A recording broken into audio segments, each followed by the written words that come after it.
অনেক দিন আগের কথা। কেশবনগর রাজ্যের এক ছোট্ট গ্রামে বাস করত এক দরিদ্র জেলে। তার নাম অর্জুন। পরিবারের সাথে কষ্টে দিন কাটত তার। না ছিল ভালো জাল, না ছিল মজবুত নৌকা।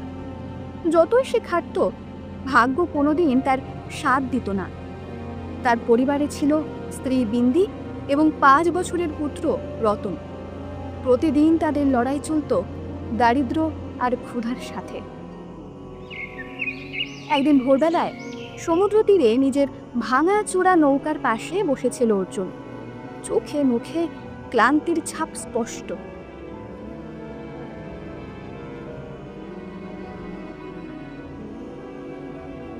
বাবা, ও বাবা, বাবা চলো না, মা কাঁদছে। চলো না বাবা, মা কাঁদছে, তাড়াতাড়ি চলো। ছেলের কথা শুনে চমকে উঠল অর্জুন। একটিও কথা না বলে ছেলের হাত ধরে ঘরের দিকে ছুটল সে। ঘরে এসে দেখে বিন্দি চুলার পাশে বসে চোখের পানি ফেলছে।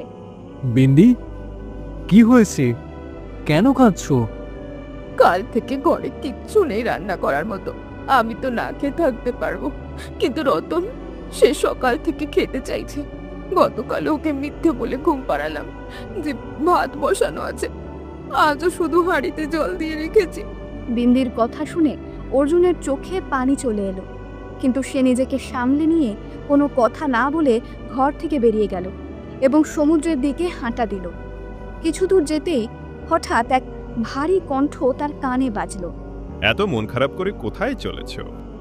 অর্জুন ঘুরে তাকাতেই দেখে একটি পাথরের নিচে বসে আছেন এক সাধু। তার চোখে রহস্যময় দৃষ্টি। হ্যাঁ সাধু মহারাজ, আমার জীবনে তো কেবলই দুঃখ আর হতাশা। স্বাভাবিক কথা, যার জীবনে এত কষ্ট জমে থাকে তার মুখমণ্ডল তো নিস্তেজ হবেই। সাধু আস্তে আস্তে উঠে দাঁড়িয়ে অর্জুনের পাশে এসে দাঁড়ালেন। তোর কপালের দাগ বলছে ভাগ্য তোর ওপর রাগ করেছে। ঠিকই বলেছেন সাধু মহারাজ, আমি এক জেলে। ভোর থেকে রাত পর্যন্ত সমুদ্রে জাল ফেলি, কিন্তু একটাও মাছ জোটে না। অথচ আমার পাশে জেলেদের জাল ভর্তি হয়ে যায়। বুঝতে পারি না আমি আগের জন্মে যে কি এমন পাপ করেছি যার শাস্তি আমি এই জন্মে ভুগছি। অর্জুনের কথা শুনে সাধু রহস্যময় ভঙ্গিতে বলল, মনে হচ্ছে ভগবান তোমার ওপর রাগ করেছেন। আমার কথাগুলো ভালো করে শোনো। ভগবান মানুষকে যা দেন সবই তার মঙ্গলের জন্যই দেন। আপনি আসলে বলতে কি চাইছেন? আমি এটাই বলতে চাই বৎস, অনেক সময় ধন আসার পর মানুষের মনে লোভ, নিষ্ঠুরতা আর হিংসার জন্ম নেয়, অথচ সে নিজেই টের পায় না। তুমি একে এভাবেও ভাবতে পারো ভগবান তোমাকে এসব খারাপ জিনিস থেকে রক্ষা করছেন। সাধুর কথা শুনে অর্জুন আর কিছু না বলে সোজা সমুদ্রের দিকে হাঁটা দিল। সূর্য তখন মাথার উপরে উঠেছে, ঢেউ ছিল শান্ত, কিন্তু অর্জুনের অন্তরে ক্ষুধা আর অসহায়তার ঝড় বইছিল। সে জাল ফেলে ঘন্টার পর ঘন্টা অপেক্ষা করল, কিন্তু আগের মতোই জাল খালি উঠে এলো। ঠিক তখনই তার পাশ দিয়ে চলে গেল বীরজু নামের এক জেলে। তার হাতে ছিল একেবারে নতুন বড় সড় নৌকা। জালে ঠাসা মাছ ধরা পড়েছিল। আরে অর্জুন ভাই, আচ্ছা বলো তো, এখনো কি মাছ ধরার স্বপ্ন দেখছো? হ্যাঁ, মনে হয় মাছগুলো তোমাকে থেকে ভয় পায়, তাই না? মজা করো না বীরজু, আমি তো শুধু আমার পরিবারের জন্য একবেলা খাবার জোগাড় করতে চাই, শুধু ভাত, এর বাইরে আর কিছু নয়। আরে ভাই, আরে ভাই, মাছ ধরা তো একেবারে ভাগ্যের খেলা, কিন্তু তোমার ভাগ্য তো বোধহয় তোমার ওপর রাগ করেছে। বীরজুর কটাক্ষ অর্জুনের হৃদয়ে গভীর আঘাত করল, কিন্তু সে কোনো উত্তর দিল না। সারাদিন সমুদ্র তীরে বসে রইল। রাত নামল, চারপাশ নিস্তব্ধ। মধ্যরাতে অর্জুন শেষবারের মতো তার জাল সমুদ্রে ফেলল। কিছুক্ষণ পর মনে হলো জালটা ভারী হয়ে গেছে। বুক ভরা আশা নিয়ে টেনে তুলল সে জালটা। জালের ভেতর একটিমাত্র মাছ ধরা পড়েছিল। হে ভগবান, যদি একটার বদলে দুটো মাছ পড়তো তবে ভালো হতো। অর্জুনের কথা শেষ হতেই হঠাৎ সমুদ্রের বুকে এক সুন্দরী জলপুরি দেখা দিল। আমি সমুদ্রের জলপরি। যে মাছ তোমার জালে ধরা পড়েছে সে আমার এলাকার, তাকে আমাকে ফিরিয়ে দাও। এর বদলে আমি তোমার একটি ইচ্ছা পূর্ণ করব। না, আমার পরিবার ক্ষুধার্ত, আমি এ মাছ ফেরত দেব না। আগে নিজের আর পরিবারের খিদে মেটাবো। অর্জুনের একগুঁয়েমি দেখে জলপরি বিস্মিত হয়ে মিলিয়ে গেল। অর্জুন মাছটি নিয়ে বাড়ি ফিরল। সেখানে বিন্দি আর রতন তার অপেক্ষায় ছিল। অর্জুন বিন্দিকে মাছ দেখিয়ে পুরো ঘটনাটা বলতে শুরু করলো। তুমি বোকা অর্জুন, জলপরীর কাছে বড় কিছু চাইতে পারতে, অন্তত কিছু ধন সম্পদ তো চাইতে পারতে। পরের দিন সকালে অর্জুন আবার নৌকা নিয়ে সমুদ্রে গেল। জাল ফেলতেই হঠাৎ আবার সেই জলপরি উঠে আসলো। কি বলো, তুমি কি সিদ্ধান্ত পাল্টেছ? হ্যাঁ, আমি আমার মাছ তোমাকে ফিরিয়ে দিচ্ছি, তবে শর্ত এই যে তুমি আমার একটি ইচ্ছে পূরণ করবে। তোমার এই সিদ্ধান্ত তোমার ভবিষ্যৎ পাল্টে দেবে। বলো, কি চাইছো তুমি? আমি চাই আমার জালে এত মাছ ধরা পড়ুক যে সেগুলো বিক্রি করে আমি ধনী হয়ে যাই। আর আমি চাই আমার গ্রামে শুধু আমার জালেই মাছ ধরা পড়ুক, অন্য কারো জালে না। হ্যাঁ, তোমার ইচ্ছা পূর্ণ হবে, কিন্তু মনে রেখো তোমাকে একটি প্রতিজ্ঞা করতে হবে, আর নিজের দারিদ্র্যের দিনগুলো কোনো দিন ভুলবে না। ঠিক আছে, ঠিক আছে, আমি প্রতিজ্ঞা করছি, আমি তাই করব। তাহলে আজ থেকে মাছ কেবল তোমার জালেই ধরা পড়বে। এই বলে জলপরি অদৃশ্য হয়ে গেল। অর্জুন জাল সমুদ্রে ফেলল। টেনে তুলতেই দেখে জাল ভর্তি মাছ। এত মাছ সে জীবনে কখনো দেখেনি। অর্জুন বিস্ময়ে চিৎকার করে উঠল। সেই দিন থেকে যখনই অর্জুন জাল ফেলত, মাছগুলো নিজেরাই এসে তার জালে ধরা দিত। মাছ ভর্তি ঝুড়ি নিয়ে যখনই সে বাড়ি ফিরত, বিন্দি আর রতনের চোখ আনন্দে চকচক করে উঠত। আরে বাবা, আজ এত মাছ, আজ তো পেট ভরে খেতে পাবো। হ্যাঁ বিন্দি, আমাদের দুঃখের দিন শেষ হয়ে গেছে, এখন শুরু হলো সুখের সময়। খাও দাও, আনন্দ করো। অর্জুন বাজারে মাছ বিক্রি করতে শুরু করলো। ধীরে ধীরে তার কুঁড়ে ঘর রূপ নিল এক বিশাল প্রাসাদে। সে শুধু ধনীই নয়, গোটা গ্রামের সবচেয়ে প্রভাবশালী মানুষ হয়ে উঠল। অন্য মৎস্যজীবীরা, যার মধ্যে বীর্যও ছিল, এখন মাছ ধরার জন্য হাহাকার করতে লাগলো। তাদের জাল সব সময় খালি থাকতো। আরে ভাই, ব্যাপারটা তো খুব অদ্ভুত হয়ে যাচ্ছে। অর্জুনের জাল সব সময় মাছ ভর্তি হয়, আর আমাদের জালে একটা মাছও ধরা দেয় না। এ আবার কেমন কাণ্ড? বীরজুর কথা শুনে আরেকজন জেলে গভীর চিন্তায় পড়ল। হ্যাঁ, তুমি ঠিকই বলেছো বীরজু ভাই, আমারও সন্দেহ হচ্ছে যে অন্য কিছু একটা ঘটছে। ভাবো তো কি করে সম্ভব যে এই গোটা গ্রামে শুধু অর্জুনের জালেই মাছ ধরা পড়ছে, আর অন্য কারো জালে একটাও ধরা পড়ছে না। কিছুদিন আগেও তো এই অর্জুন সমুদ্র তীরে বসে শুধু কাঁদতো আর নিজের ভাগ্যকে দোষারোপ করত, অথচ আজ সে হয়ে গেছে বড় লোক। মাছ বিক্রি করে যে কত টাকা কামাচ্ছে আমরা তো কল্পনাও করতে পারি না। তোমাদের কথা সবই ঠিক, কিন্তু আসল সত্যিটা হলো এই সময় অর্জুনের ভাগ্যের তারাগুলো উঁচুতে উঠেছে, আর আমরা সবাই দুর্দশায় আছি। আমাদের ঘরে স্ত্রী সন্তানরা সব ক্ষুধায় কাতরাচ্ছে, কিন্তু আমরা কি করব বলতো? আমাদের তো মাছ ধরা ছাড়া আর কোনো কাজই জানা নেই। তাহলে তুমি বলো না বীরজু ভাই, এই অবস্থায় আমরা করবোটাই বা কি, বলো না। এই কঠিন পরিস্থিতিতে মৎস্যজীবীদের হাতে একটাই পথ বাকি রইল। শোনো, আমাদের সবাইকে মিলে এখন শুধু অর্জুনের কাছে সাহায্য চাইতে হবে। আমার বিশ্বাস অর্জুন এই দুঃসময় আমাদের পাশে দাঁড়াবেই। হ্যাঁ হ্যাঁ, কেন নয়, নিশ্চয়ই করবে, নিশ্চয়ই করবে। আরে বাবা, এক মৎস্যজীবী তো আরেক মৎস্যজীবীর কষ্ট সবচেয়ে ভালো বোঝে। ঠিক ঠিক বলেছো বীরজু ভাই। আরে আরে আজ যে সমস্যার মধ্যে আমরা সবাই পড়েছি, সেই একই সমস্যায় তো কিছুদিন আগে অর্জুন নিজেই কষ্ট পাচ্ছিল, তাই না? হ্যাঁ, ঠিক ঠিক, একদম ঠিক বলেছো তুমি। অতএব ক্ষুধার্ত মৎস্যজীবীরা অর্জুনের কাছে সাহায্য চাইবার সিদ্ধান্ত নিল। বীরজু ও অন্য মৎস্যজীবীরা অর্জুনের বাড়ির সামনে এসে দাঁড়ালো। অর্জুন দাদা, শোনো না, একবার আমাদের দিকে তাকাও। আমরা কি অবস্থায় এসে গেছি দেখো। আমাদের জালে মাছ আটকে নেই, পরিবারগুলো সব অনাহারে, আমাদের বাচ্চারাও ক্ষুধার্ত। আমরা সবাই অভুক্ত অর্জুন দাদা। দয়া করো, দয়া করে আমাদের একটু সাহায্য করো, তুমি দয়া করো। তোমাদের মুখ দেখে মনে পড়ছে, তোমরাই তো আমাকে একসময় নিয়ে হাসাহাসি করতে, বলতেই মাছ ধরা ভাগ্যের খেলা, আর অর্জুনের ভাগ্য তো এমনিতেই পোড়া। কি তাই বলেছিলে তো? আর কি যেন বলতে? হ্যাঁ অর্জুন দাদা, আমি তোমার সেই উপহাসের জন্য ক্ষমা চাইছি। তখন আমি বুঝিনি, কিন্তু এখন বুঝেছি, যখন জালে মাছ ফাঁসে না, তখন এক মৎস্যজীবীর কি দুঃখ হয়। অর্জুন দাদা, তুমি তো জানো আমাদের পরিবারগুলো আজ ক্ষুধায় কাতর, একটা মাছও আমাদের জালে নেই, অথচ তোমার কাছে মাছের ভান্ডার আছে। তুমি কি এতটুকুও সাহায্য করবে না? বলো ভাই। আরে আমি কি তোমাদের সাহায্য করার ঠিকাদারি নিয়েছি? যখন আমি অনাহারে দিন কাটাতাম, তখন তোমরা কি আমার দিকে ফিরেও তাকিয়েছিলে? বলো, তখন কি আমার পাশে দাঁড়িয়েছিলে? অর্জুনের কথায় লজ্জায় মাথা নিচু করল বীরজু। এটা সত্যি অর্জুন দাদা, আমরা কেউই তোমার কষ্ট বোঝার চেষ্টা করিনি, কিন্তু আজ আমরা আন্তরিকভাবে তোমার কাছে ক্ষমা চাইতে এসেছি। আমাদের বিশ্বাস করো, জীবনে আর কখনো আমরা কারো দুঃখ নিয়ে উপহাস করব না। তা তোমরা সবাই আমার কাছে কি চাইছো বলো দেখি?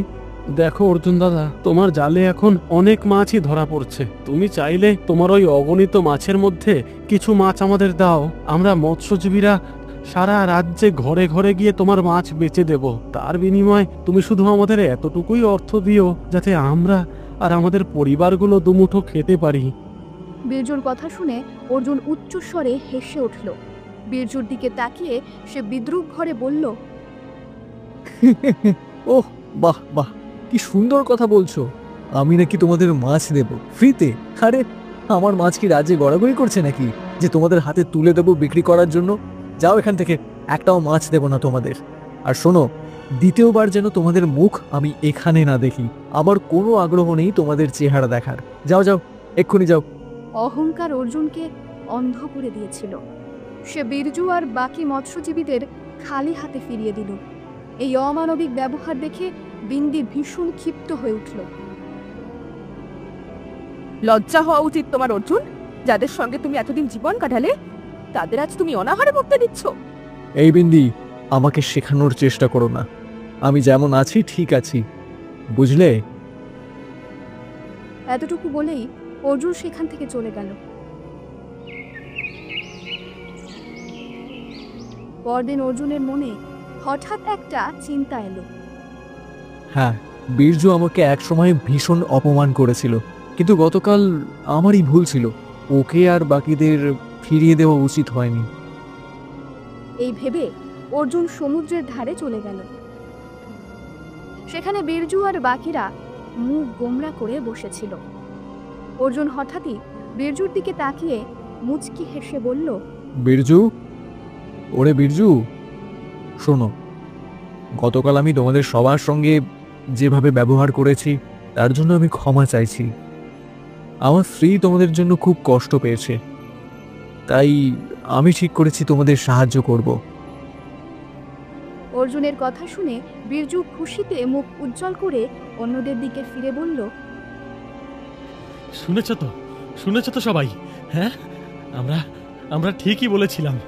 এক মৎস্যজীবী তো আরেক মৎস্যজীবীর কষ্ট সবচেয়ে ভালো বোঝে। হ্যাঁ, একদম ঠিকই বলেছিলাম। আরে থামো বীরজু, আগে আমার পুরো কথা শোনো। আমি তোমাদের মাছ দেব, তবে তোমাদের তা নিয়ে বাজারে বিক্রি করার কোনো দরকার নেই। আমি প্রতিদিন এত মাছ দেব যাতে তোমাদের আর তোমাদের পরিবারের পেট ভরে যায়। কিন্তু আমার একটা শর্ত আছে। শর্ত? কেমন শর্ত? তোমাদের সবাইকে নিজেদের ঘর আমার নামে লিখে দিতে হবে। অর্জুনের কথা শুনে বীরজু হকচকিয়ে গেল। কি কি এ কেমন কথা বলছো অর্জুন দাদা? যা শুনছো সেটাই সত্যি। এখন সিদ্ধান্ত তোমার হাতে। চাইলে পরিবারের সবাইকে অভুক্ত মরতে দেখো, নয়তো নিজের ঘর আমার নামে লিখে দাও। ভেবে দেখো, সময় নিয়ে ভেবে দেখো। আসলে বীরজু আর অন্য মৎস্যজীবীদের হাতে আর কোনো উপায়ই ছিল না। দীর্ঘদিন ধরে তাদের জালে একটা মাছও ধরা পড়েনি। হ্যাঁ, আমি রাজি আছি। বেজুর মুখ থেকে এই কথা শুনে অর্জুন খুশিতে মেতে উঠল। কিন্তু অর্জুন জানতো না দূরে দাঁড়িয়ে তার স্ত্রী বিন্দি সব শুনে ফেলেছে। অর্জুন যখন বাড়ি ফিরল, বিন্দি ক্ষোভে ফেটে পড়ল। তোমাকে দেখে আজ আমার বিশ্বাস হয় না যে তুমি আমার স্বামী। সত্যি বলতে কি, আমার সামনে দাঁড়িয়ে আছে এক অন্য অর্জুন, একটা নিষ্ঠুর অহংকারী মানুষ। এই অর্জুনের ছায়াও আমি আমার ছেলের ওপর পড়তে দেব না। আমি এক্ষুনি এই মুহূর্তে আমার ছেলেকে নিয়ে চলে যাচ্ছি। আমি কোনো অত্যাচারী আর গর্ভে অন্ধ মানুষের সঙ্গে আমার জীবন কাটাতে পারবো না। চলে যাও, চলে যাও, চলে যাও, চলে যাও, চলে যাও, চলো, তুচ্ছভাবে চলে যাও। তুমি বিন্দি বড় হয়ে গেছো, কারোর দরকার নেই। আমার কাছে এত ধন আছে যে আমি আরো 10টা বিয়ে করতেই পারি। চলে যাও তুমি। এই কথাগুলো বলেই বিন্দির সাথে করে তাদের ছেলেকে নিয়ে সেখান থেকে বেরিয়ে গেল। অর্জুন কোনোভাবে তাকে আটকানোর চেষ্টা করল না। সে ঠায় সেখানে দাঁড়িয়েই রইল। ঠিক তখনই সেই সাধু এসে উপস্থিত হলেন, যে কয়েকদিন আগে অর্জুনকে জ্ঞান দিয়েছিলেন। তুমি তো সেই সাধু যে আমাকে জ্ঞান দিতেই। হ্যাঁ, আমি সেই সাধু, এবং আমার জ্ঞান ভুল ছিল না। তুমি নিজেই দেখো, ধন আসার পর তোমার আচরণ কতটা বদলে গেছে। তোমার মনে এখন অন্যের প্রতি প্রেম নেই, এমনকি নিজের পরিবারের প্রতিও নেই। এখন এসব ব্যাপারে আমার কোনো মন নেই সাধু মহারাজ। তোমার এই ফাঁকা জ্ঞানগুলো আমার কাছে গ্রহণযোগ্য নয়। আর এসো, এবার পড়বে বকের মতো।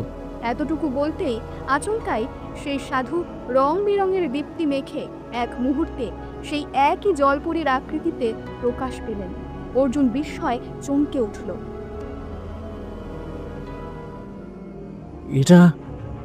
এটা কেমন করে সম্ভব?